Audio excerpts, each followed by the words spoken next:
வணக்கம் மாணவ செல்வங்களுக்கு.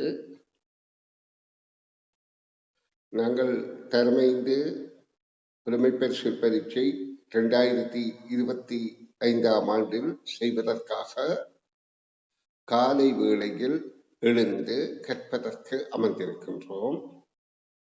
அன்பு குழந்தைகளே, நிச்சயமாக இந்த காலை வேளையிலே நீங்கள் உங்கள் நித்திரைகளை தியாகம் பண்ணி உங்களுடைய முயற்சிக்கு முக்கியத்துவம் வழங்கி இந்த வகுப்பில் ஈடுபடுவது நல்ல பலன் நிச்சயமாக தரும்.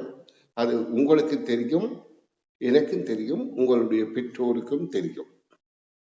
அப்ப இந்த முயற்சி பூர்ணமாக வெற்றி தரவகமாக இருந்தால், ஏனென்றால் நீங்க நித்திரையால் எழுப்பி சும்மா உட்கார்ந்திருப்பது போல் அல்லாமல் ஆசிரியர் கற்பிப்பதை புரிந்து கொள்ள வேண்டுமாக இருந்தால் இந்த காலை பொழுதுல உண்மையிலே எல்லாருக்குமே காலை பொழுது என்பது ஒரு மிகச்சிறந்த நேரம். ஏன் இன்றைய நாள் ஆரம்பிக்கிறது எங்களை பொறுத்தவரையில இப்பதான். நாங்க இரவு 12 மணிக்கு நித்திரையில இருந்த நாங்கள் இப்பதான் காலையில எழுந்திருக்கிறோம். அப்ப எங்கட மூளைகள் எல்லாம் மூளைதானே கேட்கிறது. அப்ப இந்த மூளைகள் எல்லாம் மிக தெளிவாக இருக்கும். அப்ப இப்ப நாங்கள் படிக்கிற விடயம் எங்களுக்கு மனதில நன்றாக பதிக்கும். அப்ப நாங்க பரீட்சை இந்த ஒரு பரீட்சையை எதிர்நோக்குவதாக இருந்தாலும் அது வெற்றி அளிக்கும் என்பது நிச்சயமான உண்மை. அந்த வகையில நாங்கள் இப்ப இந்த வகுப்புகள்ல பல மாணவர்கள் இந்த வகுப்புல அங்கம் வகித்தாலும் ஒரு சிலர் தான் வகுப்புக்கு வாருங்கள். சில பிள்ளைகள் நித்திரையிலே இருக்கிறார்கள். அப்ப நீங்க ஒழுங்காக இந்த வகுப்புக்கு வருவீர்களா இருந்தால் உங்கள் பெறுபேறு நிச்சயமாக சாதகமாக அமையும் என கூறிக்கொண்டு நான் இன்று கற்பித்தளிக்க நுழைகின்றேன். இப்பொழுது நாங்கள் வினாத்தாள் 2க்கு விடையளிக்கும் முயற்சியில் ஈடுபட்டிருக்கிறோம். உங்களுக்கு தெரியணும், அரச பரீட்சையில வினாத்தாள் 1, வினாத்தாள் 2 என்று இருக்கின்றது. வினாத்தாள் 2 1 மணி 15 நிமிடங்கள் பரீட்சை வைக்கப்படும். அப்ப இந்த பரீட்சையில நாங்கள் கூடிய புள்ளி பெறுவதற்காக வினாத்தாள் 2 பாடசாலையில படிப்பிக்கின்ற பாடப்பரப்பாக இருந்தாலும் நாங்கள் மேலதிகமாக கொஞ்சம் அந்த தகவல்களை அறிந்து விளங்குகின்ற போது, அதாவது மேலதிகமாக கேட்கின்ற போது நல்ல பெறுபேறு பெறுவதற்கு சந்தர்ப்பமாக அமையும். சரி பிள்ளைகள், நான் நீண்ட நேரம் உங்களுடைய கதைக்கு கொண்டிருக்காம பயிற்சித்தாளுக்கு போறேன். இப்பொழுது நாங்கள் வெற்றிக்கனி என்கின்ற என்னுடைய பயிற்சித்தாளின் பக்கங்களுக்கு விடையளிக்கிற முயற்சியில ஈடுபட்டுக் கொண்டிருக்கின்றோம். இன்றைய வகுப்புல நாங்கள் தொடர்ச்சியான பக்கங்களை பார்வையிடுவோம். இப்ப நேற்று பார்த்த பயிற்சி இந்த பக்கத்தை குறிக்கிறது. இன்று மறுபக்க பயிற்சியை நாங்கள் பார்க்க போகின்றோம். நான் இந்த கேள்விகளுக்கு விடை காணும் விளக்கங்கள் தருகின்ற போது நீங்கள் அவற்றை கொஞ்சம் உன்னிப்பாக அவதானிப்பீர்களா இருந்தால் நன்றாக புரிந்து கொள்ளக்கூடியதாக இருக்கும். இது அதாவது வெற்றிக்கனி இதழின்ற வினாத்தாள் 2 பயிற்சி 1 4வது பக்க வினாக்களுக்கு நாங்கள் இப்பொழுது விடை காணும் விளக்கங்கள் அணுகப் போகின்றோம். இந்த 17வது கேள்வியில இருந்து நான் உங்களுக்கு விளக்கம் தருகிறேன். நீங்க நுட்பமாக அவதானியோ. இந்த பயிற்சி உங்களை நிச்சயமாக வெற்றிக்கு அழைத்து செல்லும் என கூறிக்கொண்டு வகுப்புக்கு நுழைகிறேன். 369, 247, 386 எனும் 3 மூவிலக்க எண்கள் அடைப்புகளில் தரப்பட்டுள்ளது. உங்களுக்கு ஓரிலக்கம், மூவிலக்கம், ஈரிலக்கம், மூவிலக்கம் என்பது விளங்கும். அதாவது ஓரிலக்கம் என்பது ஒன்றிலே ஆரம்பித்து பூஜ்ஜியம் ஒரு இலக்கமாக இருந்தாலும் தனித்து பூஜ்ஜியம் பெறுமதி இல்லை என்றதால நாங்கள் ஒரு இலக்கம் என்பது ஒன்றிலே இருந்து 9 வரையிலே இருக்கின்றது.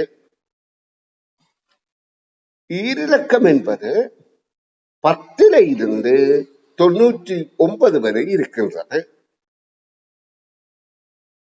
இப்போ ஒரு இலக்கம் எண்ணிக்கு நாங்கள் பூஜ்ஜியம் இருக்கின்றது தான், ஆனா பூஜ்ஜியம் பெறுமதி இல்லை.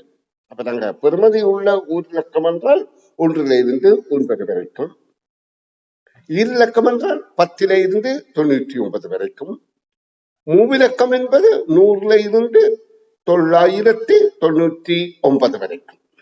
இப்ப இந்த 3 இலக்கத்தையும் விளங்கிக் கொள்வோம். இந்த ஒரு இலக்கம் என்பது ஒன்றுக்கள் மாத்திரம், ஈரிலக்கம் என்பது ஒன்றுக்களும் அடுத்து 10க்களும். அப்ப நாங்க இங்கே பலமிருந்துதான் இந்த எண்களை கணிக்கின்றோம். மூவிலக்கம் என்பது ஒன்றுக்கள், 10க்கள், 100க்கள். இப்ப பாருங்க பிள்ளைகள், நாங்க ஒரு சொல்லை எழுதியிருக்கல, அம்மா என்ற சொல்லை எழுதுவோமாயிருந்தால் அது இடமிருந்து வலமாகத்தான் எழுத்து கூட்டுகின்றோம். அப்ப இடமிருந்து வலமாகத்தான் வாசிக்கின்றோம். இப்ப 999 என்ற எண்ண மூவிலக்க எண்ண நாங்கள் இடமிருந்து வலமாக எழுதினாலும் எந்த ஒரு கணிப்புகளை செய்கிற போதும், அதாவது வகுத்தல் இடமிருந்து வலமாக செய்தாலும் அந்த கணிப்பின் முக்கிய நோக்கம் வலமிருந்து இடமாகத்தான் இருக்கின்றது என்பதை நினைத்துக் கொள்ளுங்கள், தெரிந்து கொள்ளுங்கள். இப்ப பாருங்க, 99ஐயும் 9ஐயும் கூட்ட சொன்னால் நாங்க அடுத்த 9 ஒன்றுக்களுக்கு நேர்தான் போடுவோம் வலமிருந்து இடமாக. அதாவது ஏனென்று சொன்னால் அந்த 9 என்ற ஒரு இலக்கம் ஒன்றுக்கள் தான். அப்ப அதை தான் கூட்டுறோம், கழிக்கிறோம், இன்னும் செயற்பாடு செய்கிறோம், கூட்டுறோம், கழிக்கிறோம், பெருக்கிறோம். ஆனா வகுத்தல் மட்டும் நாங்கள், அதாவது 99 வகு என்று சொன்னால் நாங்கள் முதல்ல, அதாவது இடது பக்கம் இருந்தால் ஆரம்பிக்கிறோம். காரணம் என்றால் மிகுதியை கொண்டு செல்வதற்காக. இதுல மிகுதி வாழ்ந்தோட அது, அதாவது 10க்கள் இடத்துல வார மிகுதிகளை ஒன்றுக்கள் எடுத்து கொண்டு செல்வதற்காக. அப்ப உங்களுக்கு எண்களை பொறுத்தவரையில் வலமிருந்து இடமாக கணிக்கிறோம், சொற்களை இடமிருந்து வலமாக எழுதுகின்றோம் என்பதை புரிந்து கொள்ளுங்கள். இப்ப நான் வினாவுக்கு வரேன். ஒவ்வொரு கட்டத்திலும் உள்ள ஒவ்வொரு ஒற்றை எண்களை பயன்படுத்தி உருவாக்கக்கூடிய பெரிய எண்ணை எழுதுக. அப்ப இங்க கேட்கப்படுகின்றது பெரிய எண். அப்ப இந்த கட்டத்துக்கு இருக்கிற ஒற்றை எண்ணை பயன்படுத்தி ஆகக்கூடிய பெரிய எண் கேட்கப்படுகின்றது. அப்ப முதல் இருக்கிற கட்டத்துக்கு நாங்கள் எந்த எண்ணை எடுக்கணும்? பெரிய எண் ஆக்கணும் என்றால் ஒரு எண்ணைத்தான் எடுக்கலாம், இந்த 9ஐத்தான் எடுக்க வேண்டும். அடுத்த கட்டத்துக்கு 7 தான் ஒற்றை எண்ணாக இருக்கின்றது, அதுதான் பெரியதாகவும் இருக்கின்றது. அடுத்த எல்லாம் இரட்டை எண்கள். அடுத்ததுக்கு பெரிய எண்கள் இரட்டை எண்களாக இருக்கிறபடியா ஒற்றை எண்களாக 3ஐத்தான் எடுக்க வேண்டும். அப்ப 3ம் தொடராக வருகின்றது. நாங்கள் பெரிய எண் ஆக்க வேண்டும் என்றால், அதாவது 9, 7, 3 ஆகிய எண்களை பெரிய எண் ஆக்கணும் என்றால் ஏறு வரிசையில் எழுத வேண்டுமா அல்லது இறங்கு வரிசையில் எழுத வேண்டுமா என்றால் இறங்கு வரிசையில் தான் எழுத வேண்டும். முதலாவது 9 போடணும், அடுத்து 9 விட பெறுமதி குறைந்த 7 போட வேணும், பிறகு 3 போட வேணும். அப்ப இது இறங்கு வரிசையில் எழுதி பெரிய பெருமானம் உள்ள எண்ணை எடுத்திருக்கின்றோம். தயவு செய்து நான் கற்பிப்பதை கொஞ்சம் நுட்பமாக அனுபவித்துக் கொண்டு வாங்கோ, கேட்டுக்கொண்டு வாங்கோ. உங்களுக்கு பரீட்சை நெருங்குகின்ற நேரத்தில் மிகுந்த அறிவுள்ள ஒரு சிறந்த ஆற்றல் உள்ள பிள்ளைகளாக உருவாக முடியும். இனி நான் அடுத்த வினாவுக்கு வருகின்றேன். ஒரு வகுப்பில் 32 பிள்ளைகள் வீதம் 6 வகுப்புகள் உண்டு. 6 வகுப்புகளிலும் உள்ள பிள்ளைகளின் மொத்த எண்ணிக்கை யாது? அப்ப இங்க என்ன செய்ய போறோம்? 32 நாங்கள் 6ஆல பெருக்க போகின்றோம். அப்ப இந்த பெருக்கல் எவ்வாறு செய்கிறோம்? முதலாவது 6 என்கின்ற ஒரு இலக்க எண்ணால ஒன்றுக்களால 2 பெருக்குகின்றோம். அப்ப 6 2 12. அப்ப 1 கொண்டு சென்று இதை பெருக்கிய பின் தான் கூட்டப் போகிறோம். 6 3 18 1 கூட்டினால் 19. அப்ப இங்க 19 அல்ல, அது 192 எனத்தான் விடையாக வருகின்றது. இது பெருக்கல். அடுத்த வினா, ஒரு போட்டி பரீட்சைக்கு தோற்றிய மாணவர்களின் எண்ணிக்கை 906. அவர்களின் 742 மாணவர்கள் பரீட்சையில் சித்தி அடைந்தனராயின் சித்தியடையாத மாணவர்களின் எண்ணிக்கை யாது? அப்ப நாங்க இது என்ன செய்ய போறோம்? கழிக்க போகின்றோம். இப்ப நான் முதலே உங்களுக்கு சொன்ன 906 இப்படி எழுதுறோம், 742 இப்படியாக எழுதுறோம். வகுத்தல நாங்கள் எங்க இருந்து ஆரம்பிக்கின்றோம்? அதாவது இடமிருந்து வலமாகவா ஆரம்பிக்கின்றோம் அல்லது வலமிருந்து இடமாகவா ஆரம்பிக்கிறோம் என்று பார்த்தால், நாங்கள் இப்ப முதல்ல இதை கழிக்கிறே இல்லை, 100களை. ஏன்? நாங்க ஒன்றுகளைத்தான் முதல் கழிப்போம். என்னத்துக்காக ஒன்றுகளை கழிக்கிறோம் என்றால், அதுல மிகுதி இருந்தால் 10களை கொண்டு வருவதற்கு. சரி, அதுல எண் தேவையாக இருந்தால் ஒன்றுகள் இடத்து எண், அதாவது கழிக்கப்படுகின்ற கழிப்பதற்கு முதல் உள்ள எண்ணை விட சிறியதாக இருக்கணும். பெரியதாக இருந்தால் கடன் கொண்டு வரணும். அப்ப கொண்டு வருதலுக்காகத்தான் இப்படி செய்கிறோம். கூட்டல்ல தான் கொண்டு செல்லுதல். அப்ப இங்க 6ல 2 போகும். தற்செயல 6ல 8 போகணும் என்றால் எங்களுக்கு போகாத. அப்ப கொண்டு வர வேண்டும். இங்கே இருந்து ஒன்றை கொண்டு வந்தால் அது 10 மடங்காக மாறும். அதாவது இடது பக்கத்தில் உள்ள எண்ணெய் வலது பக்கத்துக்கு கொண்டு செல்லும் போது அது 10 மடங்காக மாறுது என்பதை புரிந்து கொள்ளுங்கள். அப்ப இங்கு ஒரு எண் இருக்குமா இருந்தா 36 136ல 88 கழிக்கிறதா இருந்தால், நாங்க இதுல இருந்து ஒன்றை இங்க கொண்டு வந்தால் அது 10 ஆயிட்டு. அப்ப 16 16 எடுத்து போனா 8. இது கொண்டு வருதல். இப்ப இங்க இது 2 என்ன நாங்கள் தீர்மானித்துக் கொள்வோம். இப்ப 2ல 1 போகாது, இது ஒரே எண்ணாகத்தானே இருக்குது. அப்ப 12ல 8 போனா 4. அப்ப எங்களுக்கு வகுத்தல்ல கொண்டு வருதல். ஆனா இந்த வகுத்தல்ல அந்த பிரச்சனை இல்லை. 6 2 அப்ப 4 போகும். இப்ப அடுத்ததுக்கு வகுத்தலுக்கு கொண்டு வர வேண்டும். ஏன்? 0ல 4 போகாது. அப்ப 1 கொண்டு வந்தால் அது 10 மடங்கு சொன்னேன். அப்ப 10ல 4 போனால் 6. இப்ப இது 8 ஆயிடுச்சு. 8ல 7 போனால் 1. அப்ப விடை 164. இது நாங்கள் இதுகளெல்லாம் சொல்லிக்கொண்டு நினைத்துக்கொண்டு எக்ஸாம் செய்கிறது இல்லை, அந்த கேள்விகளுக்கு விடையளிக்க செய்கிறது இல்லை, அதை விளங்கிக் கொள்ளணும் என்பதற்குத்தான் புரிய வைக்கின்றேன். இனி நாங்கள் 20வது வினாவை பார்ப்போம். ரூபாய் 150 ஒரு கடைக்காரருக்கு வழங்குவதற்கு வெவ்வேறு வகையான இரு நாணயத்தாள்களையும் 2 வெவ்வேறு வகையான இரு நாணயத்தாள்களையும் ஒரே வகையான 3 நாணய குச்சிகளையும், ஒரே வகை நாணய குச்சிகள் 3ஐயும் வழங்கக்கூடிய விதத்தை எழுதுக. அப்ப எங்களோட நாட்டுல பாவனையில இருக்கிற நாணயங்களின் தொகை எங்களுக்கு தெரியணும். இப்ப முன்பு எல்லாம் 1 ரூபாவுக்கு நாணயம் தாள் இருந்தது, இப்ப பாவனையில இல்லை. 2 ரூபாவுக்கும் நாணயத்தாள் இருந்தது, இப்ப இல்லை. 5 ரூபாவுக்கும் இருந்தது, இப்ப இல்லை. 10 ரூபாய் கூட இப்ப பாவனையில மிகவும் குறைந்து விட்டது. இப்ப நாணயத்தாள் பாவனையில உள்ளது அதிகமாக 20 ரூபாய் குறைந்த தொகை. அப்ப அடுத்தது 50, அடுத்தது 100. இப்ப 70 ரூபாய்க்கு நாணயத்தாள் இருக்கா? இல்லையே. 70 ரூபாய் தேவை என்றால் 50 ரூபாய் தாள் ஒன்றும் 20 ரூபாய் நாணயத்தாளை என்றால் பயன்படுத்தணும். நாணயத்தாள்களாக இருந்தால்.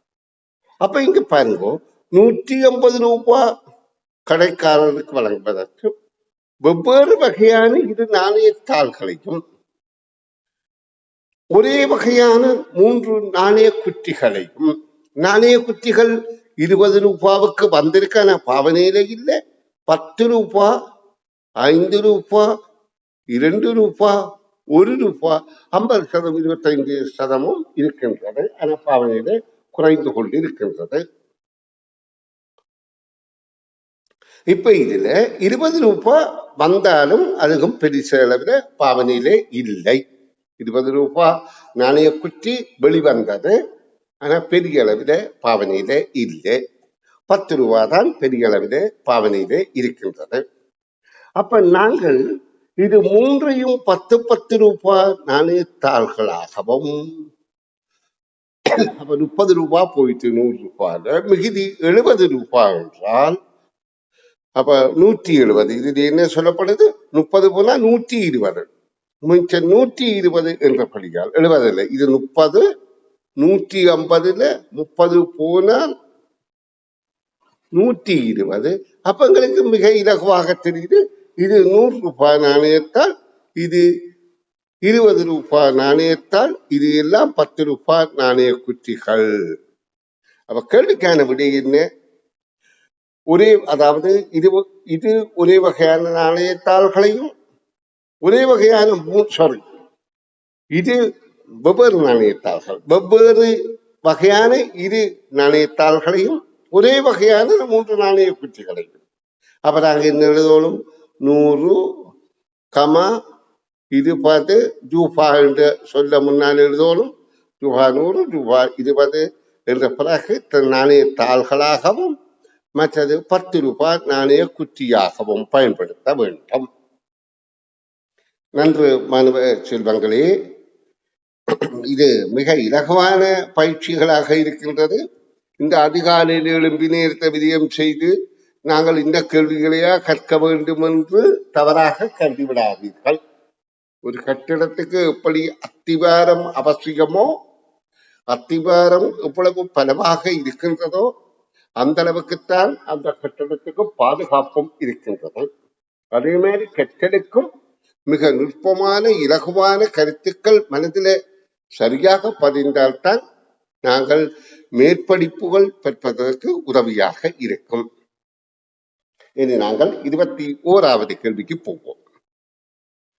ஒரு பூங்கொத்தை செய்வதற்கு 60 cm நீளமான சிவப்பு ரிபனும் 40 cm நீளமான மஞ்சள் ரிப்பனும் தேவைப்பட்டன. அவ்வகையான 5 பூங்கொத்துகளை செய்வதற்கு, அதாவது 2 நிறமான பூவாக இருக்கின்றது. பூங்கொத்து என்றால் கன பூக்கள் சேர்ந்தது பூங்கொத்து. தேவையான சிவப்பு ரிபனின் நீளம் மஞ்சள் ரிபனின் நீளத்தையும் விட எத்தனை சென்டிமீட்டர் அதிகமாகும்? அப்ப நாங்க சிவப்பு ரிபன் நீளத்தை கழிக்க வேண்டும், மஞ்சள் ரிபன் நீளத்தை கழிக்க வேண்டும். எது அதிக எண்ணிக்கையாக இருக்கின்றதோ அதிலிருந்து குறைந்த எண்ணிக்கையை கழிக்க வேண்டும். அப்ப சிவப்பு ரிபன் என்பது 60, ஒரு பூங்கொத்துக்கு 60 cm தேவை. மஞ்சள் ரிபன் என்பது ஒரு பூங்கொத்துக்கு 40 cm தேவை. அப்ப 5 தான் செய்கின்றோம். அப்ப 2ஐயும் 5ஆல பெருக்க வேண்டும். அப்ப நாங்க என்ன செய்கிறோம்? பெருக்கிற போது வலமிருத்த இடமாகத்தான் கழிக்க போறோம். 1களை பெருக்கிறோம், 0, அப்ப அது ஒன்றுமில்லை. பிறகு 10களை பெருக்கிறோம், 5, 30, அப்ப அப்படியே 30ஆக போட்டால் இது 300ஆக பெறுமதி பெறுகிறது. அடுத்தது 40 5ஆல பெருக்கும் போது அதுவும் பலமிருத்த இடமாகத்தான் செய்கிறோம். உங்களுக்கு இந்த எழுதுறது நாங்கள் இடமிருந்து பலமாக இப்படியாக எழுதினாலும் 40 என்று கணிக்கைகளே பலமிருந்த இடமாகத்தான் கழிக்கிறோம். 5 0 0, 4 5 20, 5 20, அப்ப 200 ஆகிவிட்டது. இப்ப இதுல இப்ப கேட்கப்பட்ட கேள்வி என்ன? இந்த நீளம் கூடிய ரிபன்ல இருந்து நீளம் குறைந்த ரிபனுக்கான வித்தியாசம். அப்ப வித்தியாசம் கழிக்கத்தானே வேணும். அப்ப 300ல 200 கழிக்கின்றோம். கழிக்கிறதுக்கு நாங்கள் எங்க இருந்து செய்கிறோம்? பலம் இருந்திடமாகத்தான் செய்கிறோம். முதல் 1 கழிக்கணும் 0, பிற 10 கழிக்கணும் 0, பிற 100 கழித்தால் 1. அப்ப விடை 100 என்பது ஆகும். அப்ப விடை 100 CM என்பது ஆகும். நன்று பிள்ளைகளே, நாங்கள் அடுத்த வினாவை பார்வையிடுவோம். நேரம் 11 மணி கடந்து 30 நிமிடங்கள் ஆகும். கடிகார முகத்தில் மணிமுள் நிமிடமுள் மூலம் குறித்து காட்டுங்க. இப்ப பாருங்க, எப்பவும் நாங்க கடிகாரத்தை பார்க்க எதை பார்க்கிறோம் என்றால் நிமிடமுள்ள தான் பார்க்கிறோம். மணிமுள்ள கணிக்கிறோம். நான் சொல்றதை விளங்கிக் கொள்ளுங்க. நிமிடமுள்ள பார்க்கிறோம், அது 6 காட்டுது. அப்ப எங்களுக்கு தெரியுது 30 நிமிடங்கள். மணிமுள்ள கணிக்கிறோம். கணிக்கிறோம் என்றால் 10க்கும் 11க்கும் நடுவில் இருக்குது என்றால் இப்படியாக காட்டிக்கொண்டு நிற்கிறது. மணிமுள் சிறுகிறது. அப்ப இதுக்கு 11ஆ 12ஆ என்றதை நாங்கள் கணிக்கிறோம். நாங்க வாசிக்க இல்லை. இது நிமிடமுள் 6 வாசித்து 5 பிரிக்கப்பட்டபடியால் 30 நிமிடங்கள் என்பதை நினைக்கின்றோம். இதை கணிக்கின்றோம். இதை கணித்தால் என்ன தெரியும்? கடிகாரமுள் இடமிருந்து, அதாவது வலஞ்சுழியாகத்தான் சுற்றுது. அதாவது இடமிருந்து வலமாக சுற்றுது. இது இடது பக்கம், இது வலது பக்கம். அப்ப இடஞ்சுழியாக வலஞ்சுழியாக சுற்றுகின்றபடியா இடமிருந்து வலமாக. இது 11ல இருந்துதானே தாண்டி வந்திருக்கு. அப்ப நாங்க இதற்கு 11 என்றுதான் போடுகின்றோம்.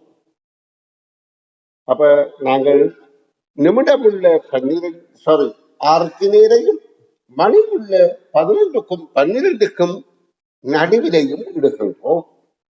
இந்த தரவை, இந்த தகவலை நல்ல மனதில் வைத்துக் கொள்ளுங்கள். ஏனென்றால் சில பிள்ளைகள் விடுகின்ற தவறு என்னென்றால் 11 அரை என்ற உடனே பிள்ளைகள் இப்படியாக எழுதுவாங்க. இது 11. இது தவறு. ஏன்?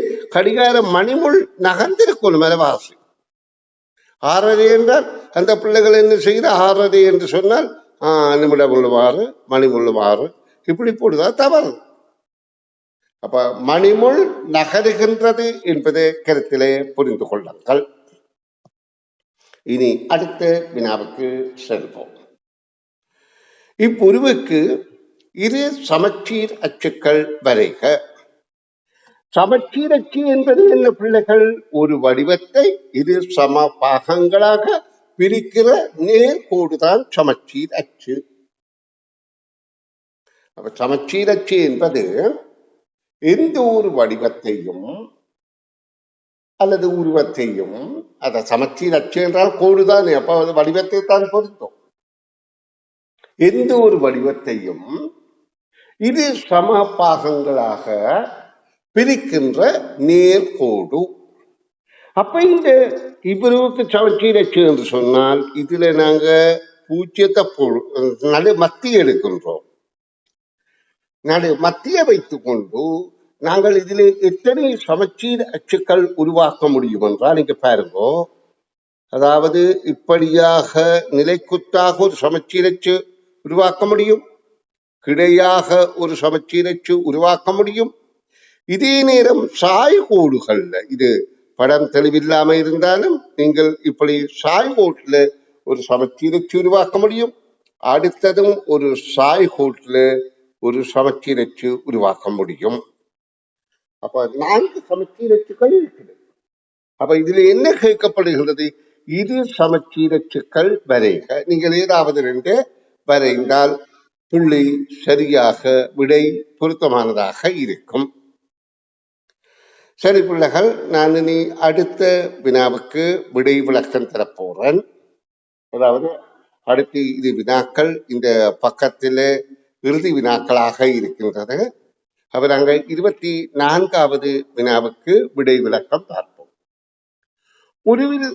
நிலச்சப்பட்ட பகுதியை தசம எண்ணாக தருக. அவங்களுக்கு தசம எண் என்றால் என்ன என்று விளக்கும். முழு எண், தசம எண். முழு எண் என்பது நாங்க படித்திருக்கிறோம், ஒன்றுக்கள், பத்துக்கள், நூறுக்கள், ஆயிரங்கள் என்று பலமிருந்து இடமாக வருகின்றவை எல்லாம் முழு எண்கள். நாங்கள் எண் சட்டத்துல படித்திருக்கிறோம். எண் சட்டத்துல இப்படியாக பல கோடுகள் இருந்தால் பலமிருந்து இடமாக முதலாவது ஒன்றுக்கள், இரண்டாவது பத்துக்கள், மூன்றாவது நூறுக்கள், அடுத்தது ஆயிரங்கள் என இப்படியாக 10 மடங்குகளாக பெருகிக் கொண்டு போகுது. நாங்க இதை மறுபக்கமா பார்த்தால் இடமிருந்து பலமாக பார்த்தோமா இருந்தால், இங்கிருந்து பார்த்தால் இது 10 கூறுகளாக குறைந்து கொண்டு போகுது. 10 கூறு என்றால் 10 1. 1000 10 மடங்குதான் 100. 100 10 மடங்குதான் 10. 10 10 மடங்குதான் 1. இப்ப மறுபக்கமாக 10 மடங்குகளாக பெருகுது. இது தர 10, இது தர 10, இது தர 10. அதாவது பலமிருந்து இடமாக 10 மடங்குகளாகவும் பெருகுகின்றது. இடமிருந்து பலமாக 10 கூறுகளாக பெருகுகின்றது. அப்ப தர 10 1 10 கூறு என்பது அதுகள் 10 1 பெருக்கப்படுகின்றது. அப்ப தசம எண் என்பது இதற்கு அடுத்து வரக்கூடியதான் தசம எண்கள். நல்லா தெரிந்து கொள்ளுவோம். இதுக்கு பிறகு வருவதுதான் தசம எண்கள். அப்ப இந்த எண் சட்டம் இப்படியே நின்று கொண்டு போகுது. இதுல வருவது முதல் 10 மேல் ஒன்றுகளின் ஒன்று. இது ஒரு வடிவம் என்றால் இது 10ஆக பிரிக்கப்பட்டால் இதன் ஒரு பாகம் 10 1. அப்ப இது ஒரு காய் இருக்கின்ற கருத்து. 2 இருந்தால் 10 2, 3 இருந்தால் 10 3, இப்படி 10 9 வரையில இருக்கலாம். அப்ப 10 1 என்பது தசம் 1. இது ஒன்றுக்கள், இது 10 ஒன்றுக்கள் என்பதை தெரிந்து கொள்ளுங்கள். இடப்பரமானம். அப்ப 10 மேல் 2 என்பது 0. ஒன்றுக்கள் எடுத்த 0. இது 10 ஒன்றுக்கள் எடுத்த தசம் 2. 10 3 என்பது ஒன்றுக்கள் இடத்துல 0, பிறகு ஒரு தசம், பிறகு 10 ஒன்றுக்கள் இடத்துல 3 என்பது புரிந்து கொள்ளுங்கள். இப்ப கேட்கப்பட்டது, இதுல நிலைக்கப்பட்டது. இது எத்தனை பாகங்களாக பிரிக்கப்பட்டிருக்கு? 2 3 4 5 6 7 8 9 10. அப்ப 1 10ஆக பிரிக்கப்பட்டிருக்கிறது. இதிலே 1 பாதி தான் நிலைக்கப்பட்டிருக்கு. அப்ப இந்த 2 சேர்ந்தால் 1, ஒரு கட்டம். இந்த 2 சேர்ந்தால் ஒரு கட்டம், 2 கட்டம். அப்ப 10 மேல் 2 என்பதுதான் இந்த கேள்விக்கான விட. 10 மேல் 2 என்றால் நாங்கள் அதை தசம எண்ணில் குறிக்கும் போது ஒன்றுக்கள் இடத்துக்கு 0, அதாவது 10 ஒன்றுக்கள் இடத்துக்கு 2. நன்றாக கருதி கொள்ளுவோம். இப்ப இந்த தசம எண்ணை வாசிக்கின்ற போது இப்படியாக இருந்தால் இதை தசம் 25 என்று சொன்னால் தவறு. அதாவது சில பிள்ளைகள் வாசிக்கிற போது இந்த எண்ணை சொல்வார்கள் தசம் 25 என்று சொல்வார்கள். பேச்சு வழக்கு எழுதிக்கும் அப்படி எழுதி கொண்டு கருத்தில தசம் 25 என்று சொல்கிறார். 25 என்று சொல்வது தவறு. ஏன் 25 என்றால் இது 2 10 20. இதை பிரித்து எழுதினார். இது 5 இல்லையே, இது 1, இது 10, இல்லையே, இது 10 1, இது 100 இடம் பெருமானம். அப்ப நாங்கள் இந்த எண்ணை சொல்லுகின்ற போது தசம் 2 5 எனத்தான் சொல்ல வேணும். 25 என்று சொல்வது தவறு. அப்ப நீங்க அதை கருத்தில கொண்டு இப்படி தசம் 25 என்று சொல்வது தவறு. தசம் 0 என்று சொல்லிச்சுன்னா அந்த தசம் 2 என்ற ஒரு சொல்லி அடுத்த 5 எனவும் சொல்லுதல் வேண்டும் என்பதை புரிந்து கொள்ளுங்கள். நன்று மாணவ செல்வங்களே, நாங்கள் இந்த பக்கத்தின் இறுதி வினாவை பார்ப்போம். அகமத்தின் தாயின் நிறை அகமத்தின் நிறையின் 3 மடங்காகும். அப்ப அகமத்தின் நிறையை நாங்கள் எக்ஸ் எடுத்தால் தாயின் நிறை 3x என்பது எங்களுக்கு புரிகின்றது.